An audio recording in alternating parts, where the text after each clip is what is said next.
அஸ்ஸலாமு அலைக்கும் ஃப்ரெண்ட்ஸ், எப்படி இருக்கீங்க எல்லோரும்? நம்ம இப்போ வீட்டில் சின்னதாக ஒரு ஃபங்க்ஷன், ஒரு 40 பேருக்கு சிக்கன் பிரியாணி பண்ண போகிறோம்.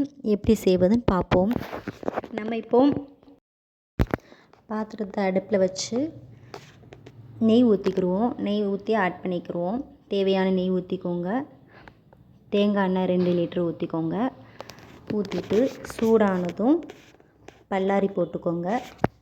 பல்லாரி, பட்டை, கிராம், ஏலக்காய், இஞ்சி பூண்டு, மல்லி இலை, புதினா எல்லாம் ஆட் பண்ணிக்கோங்க. போட்டதும் நல்லா கிளறுங்க. பாருங்கள் எவ்வளோ அழகாக இருக்குது. உப்பு ஆட் பண்ணிக்கோங்க. போட்டு நல்லா கிளறுங்க. அதுக்கப்புறம் தக்காளி போட்டுக்கோங்க. தக்காளி ஆட் பண்ணிக்கோங்க. நல்லா கிளறி விடுங்க. பார்க்குறதுக்கு சூப்பராக இருக்குது. நல்லா கிளறி விட்டு மூடி வச்சுக்கோங்க கொஞ்ச நேரம். அதுக்கப்புறம் ஓப்பன் பண்ணி பாருங்கள். நல்லா பார்க்குறதுக்கு அழகாக இருக்குது. நல்லா ஆட் பண்ணி சிக்கன் எடுத்துக்கோங்க. சிக்கனை ஆட் பண்ணி நல்லா கிளறுங்க. நாங்கள் 6 கிலோ அரிசி போடுறோம். 6 கிலோ சிக்கன் போட்டு நல்லா கிளறி விட்டு வேக வைங்க. மூடி வச்சுக்கோங்க. பாருங்கள் எவ்வளோ அழகாக இருக்குது பார்க்குறதுக்கு.